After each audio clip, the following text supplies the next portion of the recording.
Hello my friends, this is Mr. Wedge, and in this video I'd like to talk a little bit about still life painting. We're going to start a still life painting of a plate of fruit, and we're going to paint it on this paper. So first thing we need is a marker to write our name, or anything. You could write it with a crayon or a pencil, as long as you put your name on the back. Flip it over. And then to paint the picture, we're going to need a paintbrush, a small paintbrush, a cup to put paint in, and it doesn't matter what color the cup is because we're all going to use black tempera paint. Black tempera paint. So we're going to need those three things. So first thing we're going to do is take a little bit of paint and put it in the bottom of the cup. You don't need much paint.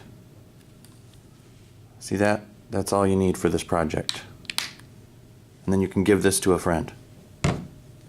So I'm going to start by putting some paint on my brush. Now, this seems kind of tricky. If you had to paint this still life and make it look real, you'd want to show how some pieces of fruit are in front of other ones. You know, because this one is blocking that one and this one is blocking that one. So what piece of fruit would you start with? I would start with the one closest to me. So in this case it's this green apple, it's the one closest to me. It's also the one lowest. I mean, if you look, the green apple is low and then the lemon is a little higher. Do you see that? The red apple is a little higher. This one's even higher up. And the grapes and the banana, everything, as it goes back, things look like they're getting higher up too. So it's helpful to start with the one in front, and you can also see all of that one. So we're going to start with that.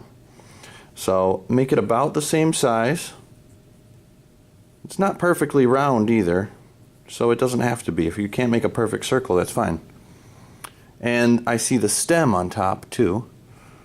And it's kind of curving to the left. And there's the little divot where the stem sits. You see that? That's that green apple. I just painted the shape of it. We're just going to paint shapes today, and next time we'll talk about color. Alright, but we want to get into overlapping. One thing's in front of another thing, and we want it to look like that. So we started with the thing in front, so now we'll move back, and the next closest thing to me is the lemon. Now if I was on the other side of the table, the banana might be closest, so I might start with the banana, but I started with the apple because it was closest to me. So now I'm going to do the lemon, and the lemon looks like it's a little bit cut off by the apple, so it's a little bit higher up. So I'm going to come out from the side of the apple, curve around, and connect it. Do you see how I did that? So it looks like it's cut off a little bit. And then I can see the stem. What would you do next?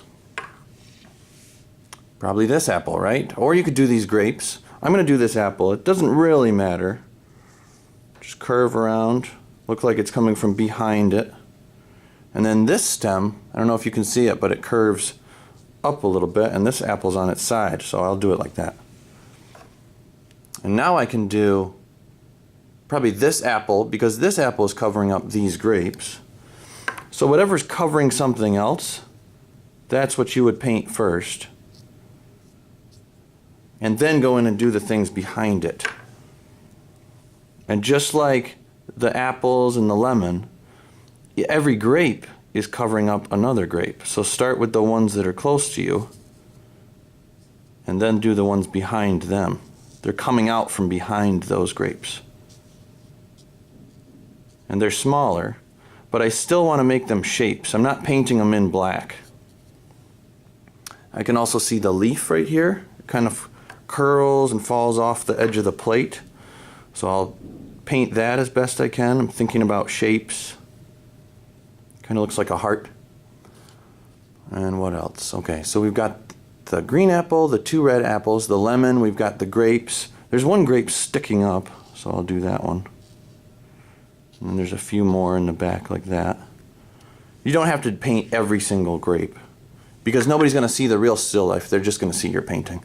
And now I can see the banana, but I only see part of it because all the other fruit is blocking it. So I can see it peeking out right through here like that. And then I see the top of the banana where you'd open it.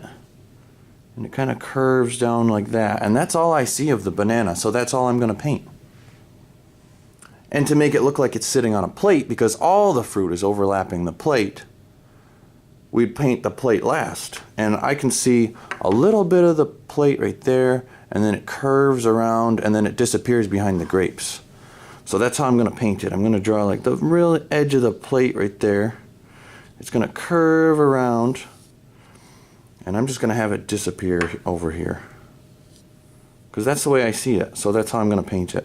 If you don't see something, don't paint it. If you do see something, paint it the way you see it.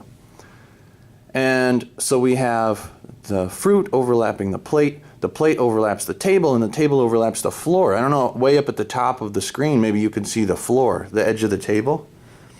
Now, I don't see the fruit overlapping the edge of the table, but it's my art. So I want this to look as real as possible. So the more overlapping you do, the better.